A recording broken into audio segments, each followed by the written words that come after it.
สบายดีทุกคนมื้อนี้เบ้าข่าวจะพาทุกคนไปเบิ่งสวนเบ้าข่าวว่าเบ้าข่าวปลูกอย่างแน่ไว้ถึงจะเป็นส่วนน้อยๆแต่ว่ามีพักแบบที่ทุกคนบ่เคยเห็น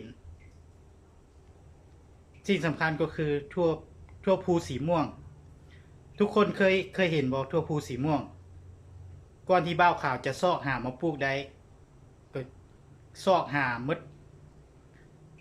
มดอันทั่วทุกบ่อนเนาะซอกหาเม็ดพันธุ์แต่เบ้าข่าวก็ได้อยู่บ่อนหนึ่งอะที่มีคนใจดีเอาให้ทุกคนติดตามเบิ่งว่าอยู่ในสวนของเบ้าข่าวมีอย่างแน่ไปเบิ่งเลยพี่น้อง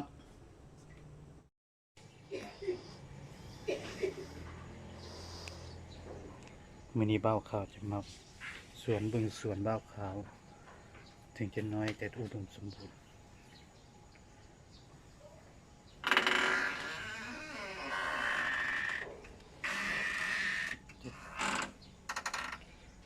เบ้าข่าวปลูกเอง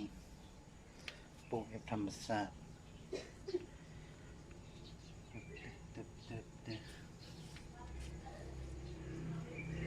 อันนี้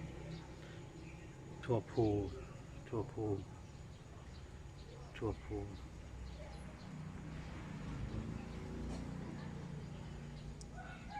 ถั่วพูมักเล่น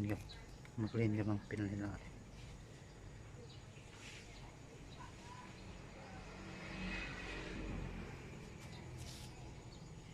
กำลังปุ้ง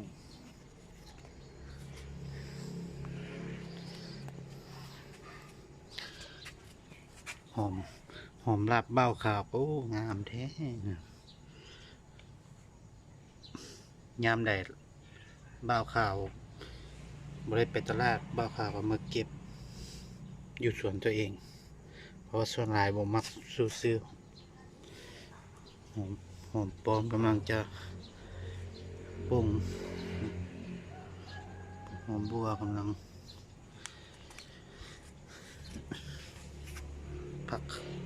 ผักคาดนั้นเบ้าขาวก็เอามาปลูกกัน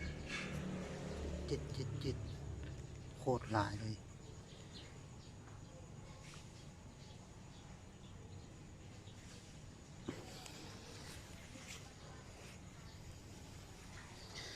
อย่าง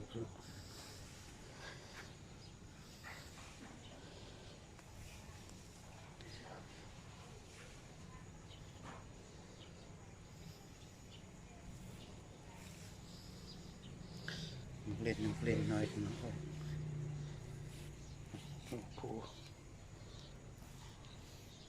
ทั่วภูกำลังเป็นดอกกำลังเพื่อกำลังเป็นดอกสุดปลายเลยอากาศนี่อากาศยามเช้าอากาศมันหน่อยใหญ่พี่น้อง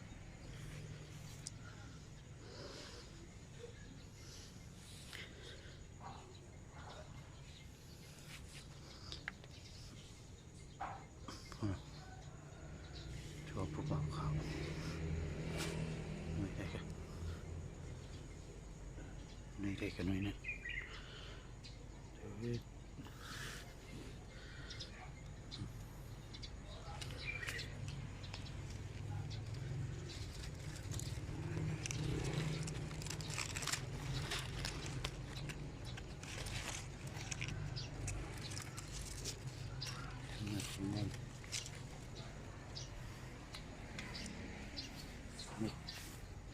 อันนี้เขาเอ่ยว่า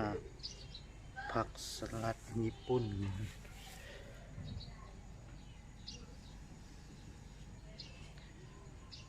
สลัดยันมีเป็น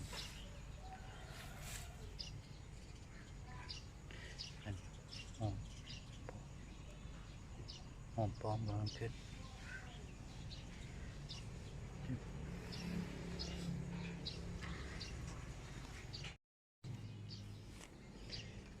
สังเก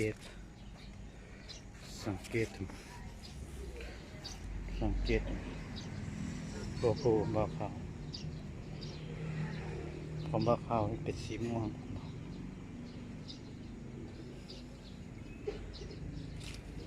ตรงมุมนี้ก็ลาย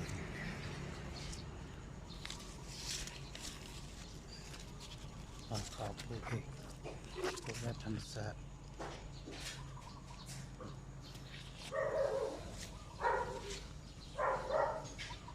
โรงเรียนสมศาสตร์ข้างบนก็ยังมีดอกเต็มเพื่อเลยมาก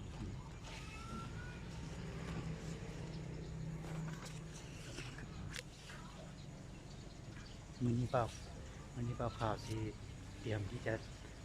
เด็ดกับกินตำส้ม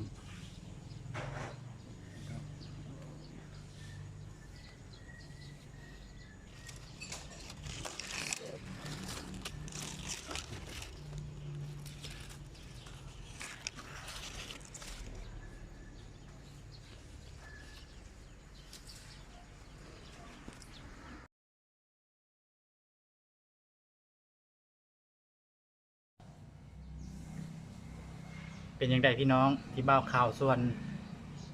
ทุกคนไปรอบเบิ่งว่ามันมีอย่างแน่อยู่สวนบ่าวข่าว